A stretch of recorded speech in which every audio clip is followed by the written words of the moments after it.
ومن أظلم ممن افترى على الله كذبا أو كذب بآياته إنه لا يفلح الظالمون ويوم نحشرهم جميعا ثم نقول للذين أشركوا أين شركاؤكم الذين كنتم تزعمون ثم لم تكن فتنتهم إلا أن قالوا والله ربنا ما كنا مشركين انظر كيف كذبوا على أنفسهم وضل عنهم ما كانوا يفترون ومنهم من يستمع إليك وجعلنا على قلوبهم أكنة أن يفقهوه وفي آذانهم وقرا وإن يروا كل آية لا يؤمنوا بها حتى إذا جاءوك يجادلونك يقول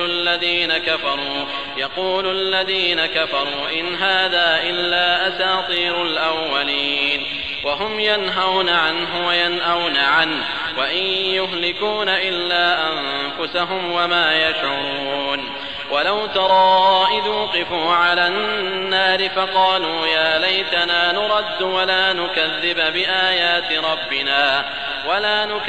بآيات ربنا ونكون من المؤمنين بل بدا لهم ما كانوا يخفون من قبل ولو ردوا لعادوا لما نهوا عنه وإنهم لكاذبون وقالوا إن هي إلا حياتنا الدنيا وما نحن بمبعوثين ولو ترى إذ وقفوا على ربهم قال أليس هذا بالحق قالوا بلى وربنا قال فذوقوا العذاب بما كنتم تكفرون.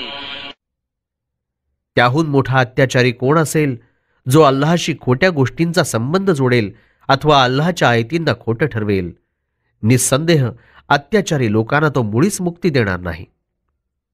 आणि ज्या दिवशी आम्ही या सर्वांना एकत्र करू मग त्या लोकांना विचारू ज्यांनी अल्लाहसोबत दुसऱ्यांना ईश्वराचा दर्जा दिला होता की तुमचे ते भागीदार कुठे आहेत ज्यांच्याविषयी तुम्ही मोठ्या घमेंडीनं दावा करीत होतात.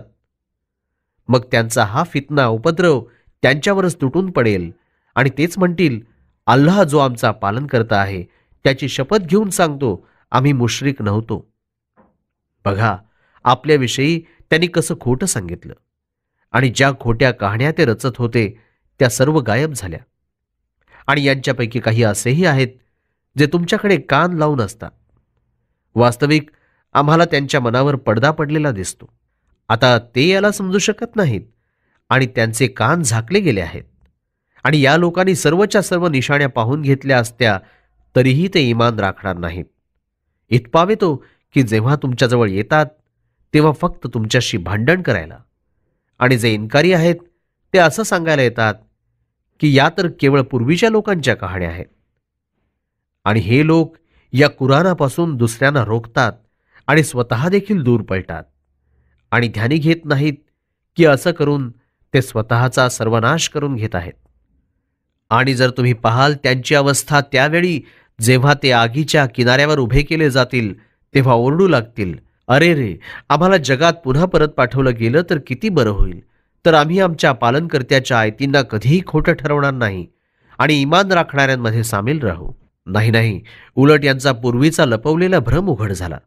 आणि जर परत पाठवले गेले तरीही तेच कर्म करून येतील ज्याबाबत त्यांना मनाई केली गेली होती. आणि खात्रीनं हे लोक खोटे आहेत आणि म्हणतात की आमच्यासाठी फक्त या दुनियेचं जीवन आहे. आम्हाला काही दुसऱ्यांदा जिवंत करून उठवलं जाऊ शकत नाही. आणि जर त्यावेळी तुम्ही त्यांची अवस्था पाहाल जेव्हा आपल्या पालनकर्त्यासमोर या लोकांना उभं केलं जाईल तेव्हा अल्लाह फरमावेल काय अजूनही माझ्यासमोर तुमचं हजर होणं खरं नाही. ते उत्तर देतील होय आमच्या पालनकर्त्याची शपथ हे तर अगदी खरं ठरलं.